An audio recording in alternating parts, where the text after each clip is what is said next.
So what we're doing in some ways, we're taking the body itself, the physical body, and we're sanctifying it through sound with Gong Nidra. In Tantric yoga, in the old practice of yoga, there was this ideal that one of the practices they would use was to bring mantra, to bring sound into the physical form, and to sanctify the body through sacred sound or through mantra itself. This tantric practice was called Nyasa. You would reclaim the physical body as a vehicle of consciousness by imbuing it with the sound of silent mantra. There was a mantra for every piece of your body, like your fingers, your shoulders, your ears, your head, your eyes, your lower back. There was a mantra for all of that. And these practices would be, the yogis would take these mantras and meditate on that sound as they visualize that area of the body and put the sound into the body. And so the body itself was transformed with sound. Now, this was sound that was created silently through mantra, or it could have been out loud through their own practice. This is something that's also occurring now. You'll discover today that the Gong Nidra is also sanctifying, purifying the body by placing its sound inside the body. This is what we will experience through the rotation of body consciousness.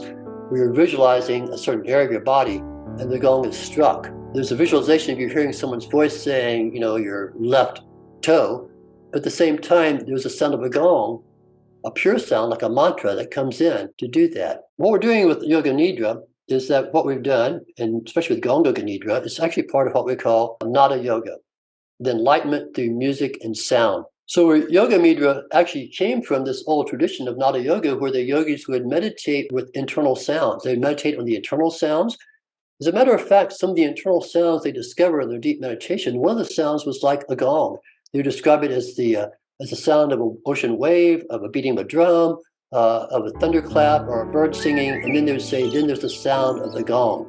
And in some tantric traditions, they said the sound of the gong was the last silent sound you would hear inside your body as you fully awaken yourself through this internal practice of mantra. What Gong Nidra does is that we take the sound of the gong, and I won't say it replaces, but in some ways it makes it easier. Very few of us are so advanced that we can sit down and put silent sounds and mantras in all areas of our body, or even live in that space of internal sound, the unstruck sound. Most of us require outside sound to get there. And part of Nada Yoga was using musical instruments like flutes and drums and bells and chimes and gongs to create the external sounds that the yogis would hear in their heightened state of meditation and enlightenment.